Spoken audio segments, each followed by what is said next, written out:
Hello students, welcome back to Vandana's tutorial.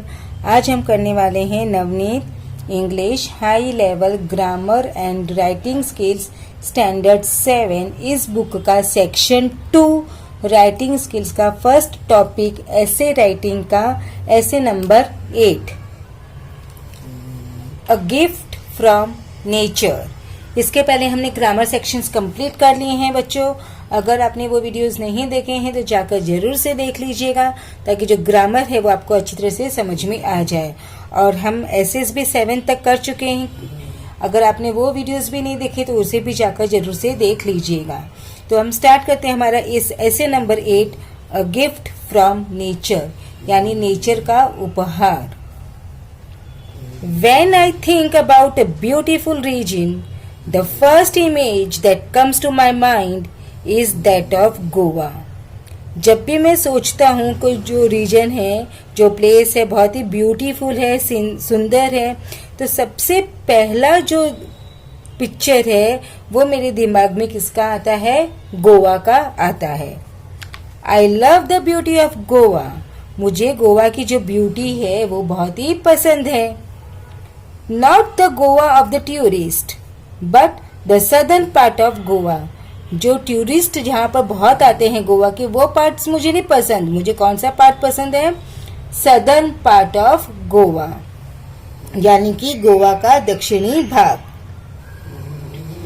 If you go there during or just after the monsoon, you will come across small hills covered with a thick carpet of greenery. अगर आप बारिश के मौसम में या just after जो monsoon का season है, बारिश का मौसम में खत्म होता है, तब आप वहां पर जाओगे तो आपको क्या देखने मिलेगा? जो स्मॉल हिल्स है, छोटे छोटे जो हिल्स हैं, वो पूरे किससे कवर होते हैं? वो पूरे जो हिल्स वो ग्रीनरी से कवर होते हैं क्योंकि वो ग्रासेस होते हैं। The air smells delicious and fresh. जो हवा होती है, वहाँ की जो एयर होती है, वहाँ की खुशबू भी बहुत डेलिशियस होती है, फ्रेश होती है, बहुत अच्छी होती है, यानी कि जो हमें पसंद आती है, ऐसी वहाँ पर स्मेल्स आती है। The umpteen rivers and streams are full of sparkling water. The umpteen rivers मतलब क्या होता है बच्चे? अम्पटीन मीन्स बहुत सारी। तो अम्पटीन मतलब बहुत सारी जो रिवर्स होती है, नदियां होती है, जो स्ट्रीम्स होते हैं, वहाँ का जो वाटर होता है वो कैसा होता है? Sparkling water. अब ये स्पार्कलिंग वाटर क्या होता है बच्चों? ये वाटर्स होते हैं जो कार्बोनेटेड वाटर्स होते हैं, उसको स्पार्कलिंग वाटर बोलते हैं, जिसमें कार्बन डाइऑक्साइड होता है और बबल्स निकलते हैं। तो वहाँ की जो रिवर्स और जो स्ट्रीम्स होती है वहाँ पे कार्बोनेटेड वाटर होता है, स्पार्कलिंग वाटर होता है। The sun's rays shining on the rippling waters makes it seems as if the night stars have been captured here. तो जो सन की रेज है, यानी कि सूर्य की जो किरणें हैं, वो जो रिपलिंग वाटर पे गिरती है, यानी कि जो वेव्स है, पानी की जो लहरें हैं जो ऊपर नीचे होती रहती है, उनके ऊपर गिरती हैं, तो मानो ऐसा लगता है कि जो रात में जो चमकने वाले जो सितारे होते हैं वो यहाँ पर आ गए हैं। मतलब जो कि रिपल वाटर ने कैप्चर कर लिए हैं, पकड़ लिए हैं, ऐसा वो हमको नजारा देखने को मिलता है। The tall swaying lines of coconut trees give the region a romantic look. वहां पर बहुत सारे आपको कौन से ट्रीज दिखेंगे? कोकोनट ट्रीज दिखेंगे, टॉल, लंबे लंबे। स्वेइंग मतलब जो हिलते ढुलते रहते हैं, वो स्वेइंग लाइन से है ऑफ कोकोनट। बहुत सारे एक ही लाइन में आपको कोकोनट के जो ट्रीज है वो देखने मिलेंगे। That gives a reason a romantic look. और वो जो लुक होता है वो कैसा लुक देता है? उसको रोमांटिक लुक देता है, आकर्षित लुक देता है। At night the sky is surprisingly clear and if one goes to any of the clean and spacious beaches, one can lie down on the sand and watch the night sky. और रात को जो sky रहता है वो surprisingly मतलब आश्चर्यचकित तौर पे कैसा हो जाता है? एकदम क्लियर होता है, साफ होता है।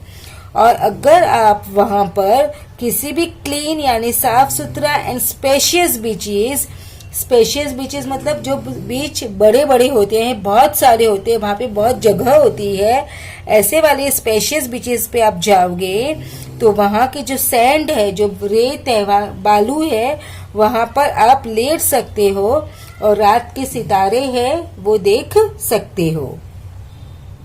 The umpteen stars twinkling away makes one wonder who or what is up there. जो बहुत सारे जो स्टार्स है, तारे हैं जो ट्विंकल करते हैं आकाश में, यानी जो चमकते हैं, तो वो वन जो है दैट मेक्स वन वंडर, मतलब ये सोचने पे मजबूर कर देता है कि वहां पर ऊपर कौन है या क्या है। The moon beams lovingly on her children on the earth. जो मून की बीम्स है, मून की जो किरणें हैं, वो अपने चिल्ड्रन को लव कर रही है, मतलब जो किरणें हैं वो बच्चों के ऊपर गिर रही है ऑन अर्थ। बच्चे मतलब हम सब क्या हैं, बच्चे ही हैं। And finally the people of the place content, happy and pleasant.